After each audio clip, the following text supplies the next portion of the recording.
दिल जिसमें अल्लाह की याद नहीं होती ना, वहां फिर बेचैनी, बेसुकूनी, बेकरारी, टेंशन ही होता है।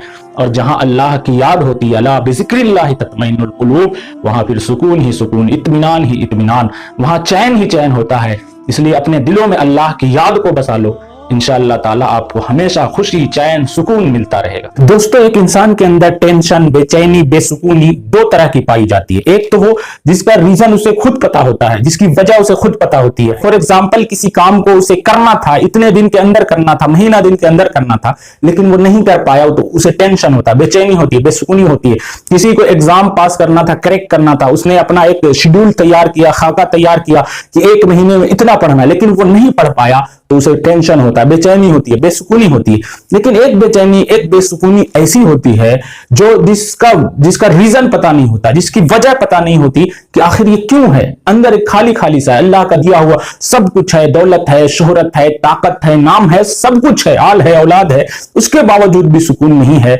एक अंदर खाली खाली सा महसूस होता है। तो इन दोनों चीजों पे बात करेंगे। पहले बात करते हैं कि रीजन पता है, उसके बाद भी बेचैनी होती है, बेसुकूनी होती है, तो उसे कैसे दूर करें। तो उसे दूर कर सकते हैं हम अपने टारगेट को पूरा करके। टारगेट को टाले ना, ये ना कहें कि आज जो है हम नहीं कर पाए तो कल कर लेंगे, तो उससे बेचैनी बढ़ती है, बेसुकूनी बढ़ती है कि आज भी टेंशन में वो इंसान रहता है, कल भी उसके ऊपर एक प्रेशर होता है कि कल का काम पूरा करना है।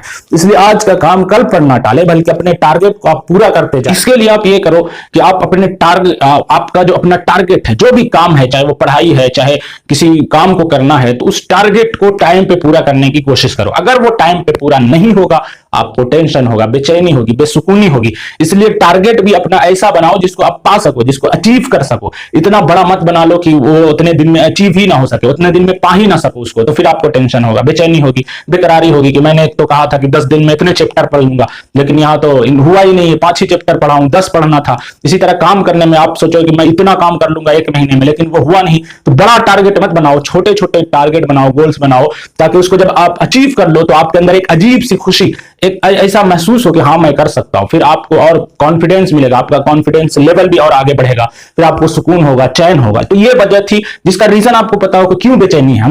वो ये इसलिए होती है कि उस काम को हम कर नहीं पा रहे, जो हमारा टारगेट है उसको अचीव नहीं कर पा रहे, उसको हम पा नहीं सक रहे, इसलिए बेचैनी होती है। इसका रीजन पता होता है तो इसको हम हल कर सकते हैं। लेकिन एक ऐसी बेचैनी है जिसका रीजन ही नहीं पता, जिसकी वजह ही नहीं पता, वो अंदर खाली खालीपन सा महसूस, हर कुछ है, टारगेट भी अचीव कर रहे हैं, सब कुछ पा रहे हैं, लेकिन उसके बावजूद भी अंदर खाली खाली सा महसूस होता है। तो फिर आपको पलट कर आने की जरूरत है कि वो दिल जिसमें अल्लाह की याद नहीं होती ना, वहां फिर बेचैनी, बेसुकूनी, बेकरारी, टेंशन ही होता है। और जहां अल्लाह की याद होती है, अला बिज़िक्रिल्लाहि तत्मइन्नुल कुलूब, वहां फिर सुकून ही सुकून, इत्मीनान ही इत्मीनान, वहां चैन ही चैन होता है। इसलिए अपने दिलों में अल्लाह की याद को बसा लो, इंशाअल्लाह ताला आपको हमेशा खुशी, चैन, सुकून मिलता रहेगा। दूसरी चीज और जो अपने दिल को सुकून देने के लिए, वो ये है कि अल्लाह की मखलूक की, लोगों की मदद करना शुरू कर दो। जैसे ही आप लोगों की मदद करोगे, उनके चेहरे पे जब खुशी आएगी आपकी मदद करने की वजह से, तो वो खुशी आपको एक ऐसी अजीब सी फीलिंग और एनर्जी देगी कि आपका दिल जो है, आपका पूरा जिस्म एनर्जी से भर जाएगा, आपका दिल सुकून से भर जाएगा, आप खुशी महसूस करेंगे, आप बिल्कुल ऐसा महसूस करेंगे कि कोई ऐसी ताकत मेरे अंदर मौजूद है जिसकी वजह से मेरा